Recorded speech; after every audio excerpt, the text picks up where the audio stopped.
Hello, everyone. This is Attack the Backlog, the podcast where I, Marcus Nez, tries to make a dent in their backlog one game at a time. This episode is all about Mixtape, one of the games I've been looking forward to most, that I was most scared I'd end up hating. And thankfully, I landed on the love side, closer to the love side than the hate side. I wouldn't say I fully love it for reasons I'll get into, but I very much so enjoyed it and would probably say it's my game of the year so far. I have plenty of more hours to put into Crimson Desert, but there's something very specific to Mixtape that relates to me and what is special in my life that gives it the upper hand. It also helps that it's a nice 3-hour game, so it was there for one evening, had a good time, and I can move on to the next game or back to Crimson Desert, what have you. But before I get into what I think about it, there has been a pretty toxic, depressing, sad bit of discourse surrounding the game. And I think this is the game that is going to get me to never look at Steam discussions ever again for any game, because there are a certain type of people who are seemingly upset at this game for existing. They don't have to play it. No one's forced them to play it or to pay attention to it or do anything with it.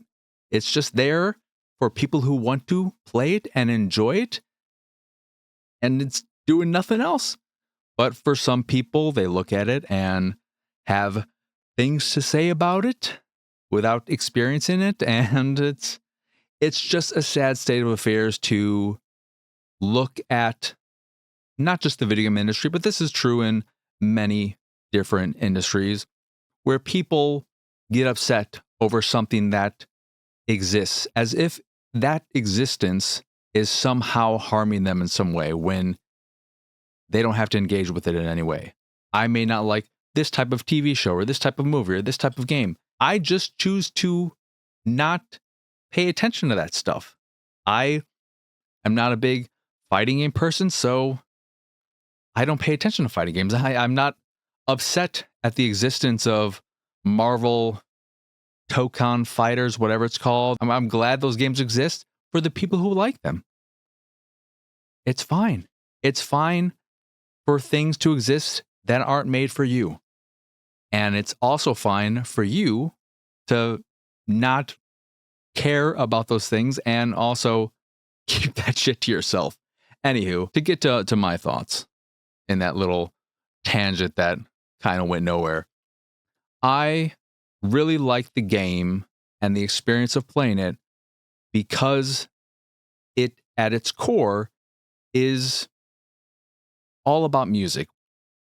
Music is ingrained so deeply in the DNA of this game and everything it is that I think it'll be hard for someone who doesn't love music, just in a general standpoint. You don't have to love the specific songs in here. Sure, if you prefer the genres that are in this game, that'll help.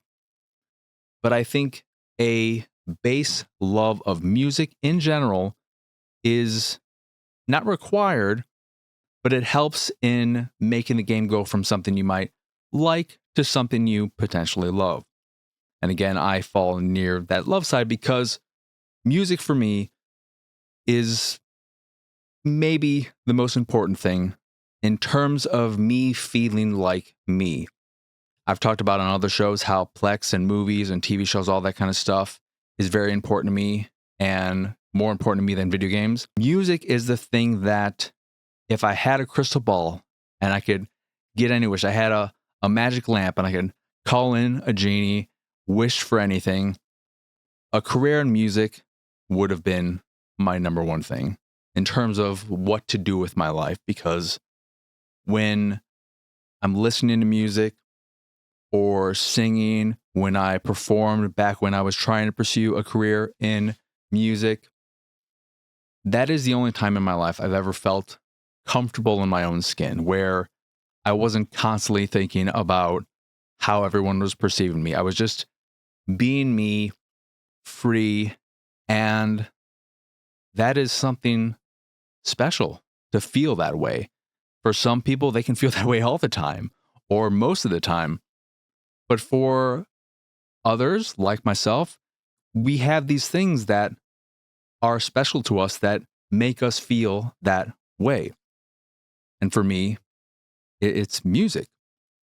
So playing this game, that came through so well. And to the point where you don't have to love the specific songs in this game. I don't know if I had ever heard, I've probably heard some just here and there, but none of these songs were staples in my growing up.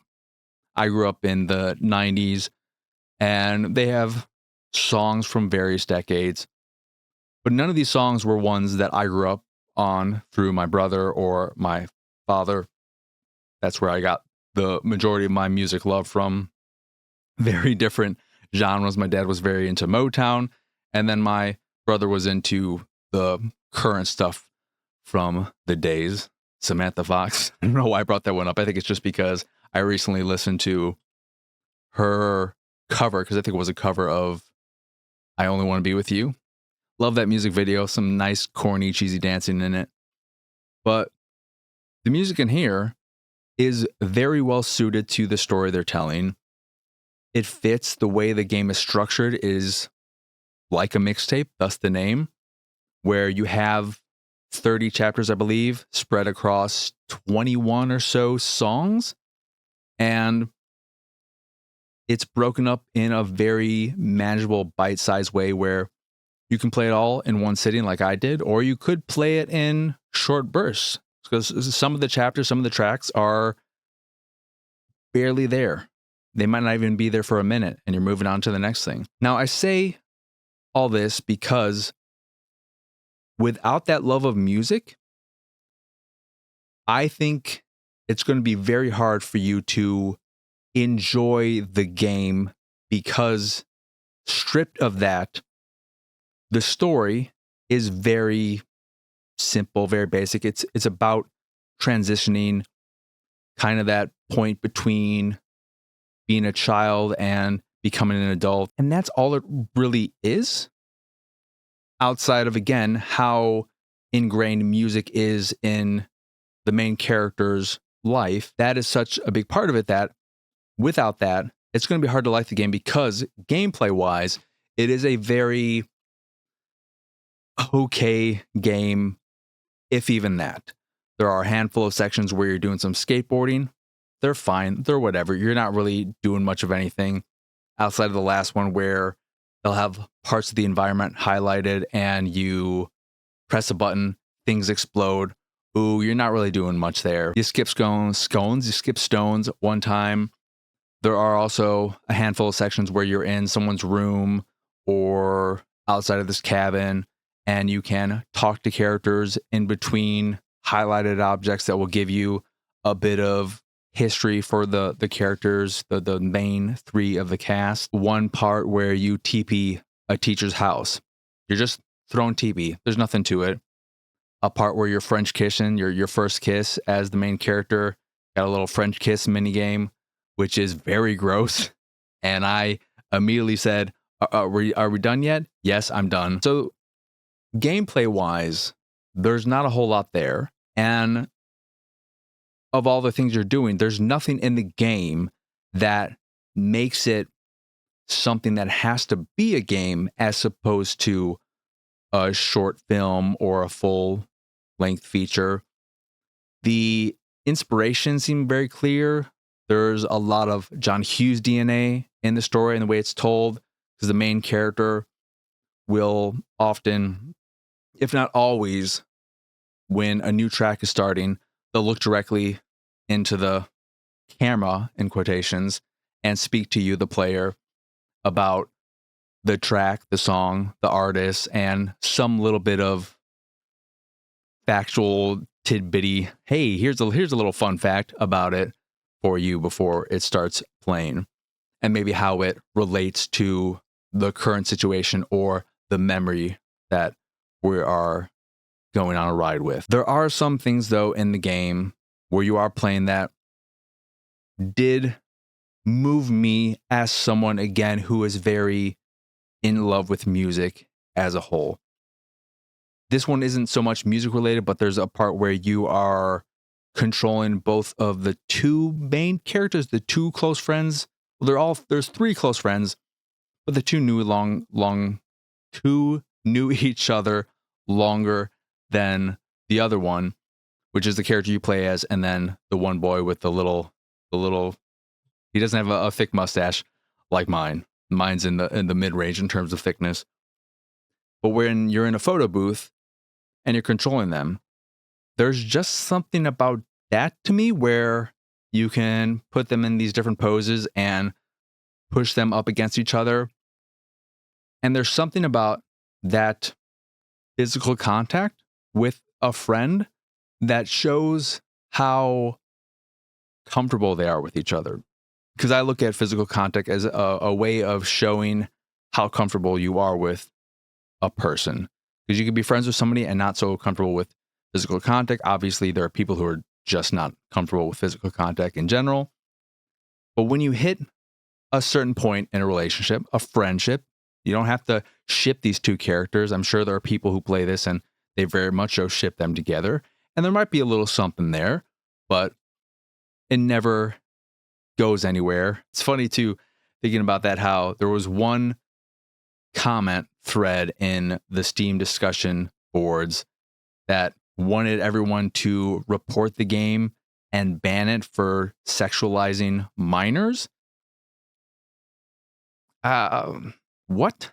I don't know what the hell's going on there. But the part of the game that, and there were multiple parts that moved me to some degree, but the part that really got me, as simple as it is a section where you are doing a kind of side-scrolling endless runner to yesterday's heroes.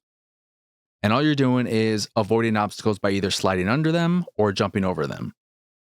There's a point when you're doing this near the end where you are jumping over some school buses and then you cross into the football field, kick the football. It's all fun, but when you're doing the section where you're jumping over the school buses, now you all have a bunch of fellow classmates who are clapping along to the song while you're doing it. It's all timed perfectly, and that hit me real hard.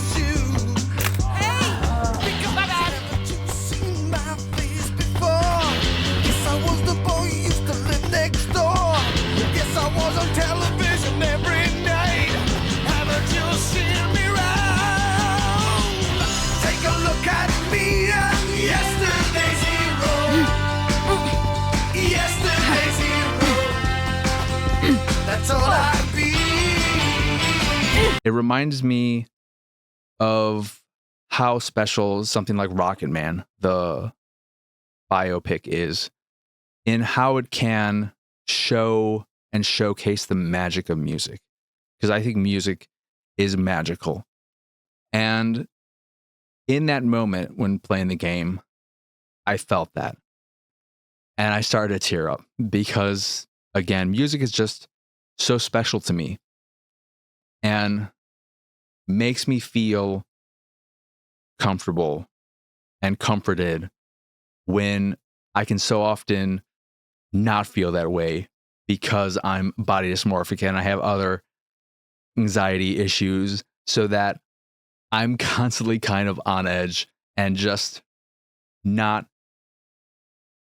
comfortable in my skin, not to overuse the word comfortable. But that moment in the game really got me. And there are others too. I think conducting the firework display was a fun little thing. Not too much going on there, but I really, really like the game. But again, it's not a great game if you're looking at it specifically as a game. But the music integration is so well done, and the characters are good. I enjoy them despite being a little turned off by the character constantly talking directly to you. I'm not a huge fan of that. It's very kind of Ferris Bueller, again, do speak to the influences. A lot of John Hughes here. I think there is some clear I Saw the TV Glow inspirations here, specifically the main character. I think she speaks, her cadence, the way she sounds, very close to the not main character, the other main character from that movie. Some high fidelity in there. So if that is stuff that speaks to you, again, I think you'll have a great time with this. But if not, if you're looking for something that's more gamey, you're not going to have a good time here. And that's okay. If this game isn't for you, it's okay. Find something else to play. You don't need to hate this game for just existing. It's okay. It's okay. And with that, I think that is going to do it for this episode of Attack the Backlog. Once again, I am Mark Krishnez. Y'all can find me pretty much everywhere at PX Sausage. If you enjoy this here show or any of the stuff I do and what have you, you can support me and my nonsense over at patreon.com/PXS. There you get access to random drops, a private Discord channel, and some fancy Discord roles. Or you can just support me if that is your fancy. That is, again, patreon.com/PXS. In addition to the Patreon, you can find links to the site, the YouTube, the Discord, and so much more over at pxsausage.com. That is the letter P, the letter X, sausage.com. That is it. That is all. As always, thank you for watching or listening. I hope you enjoy this here episode, and I hope you have a wonderful, wonderful rest of your day. But for now, adios, arrivederci. Bye.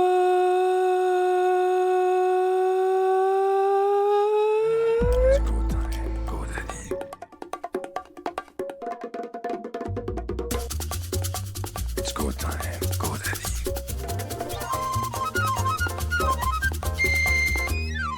It's go time.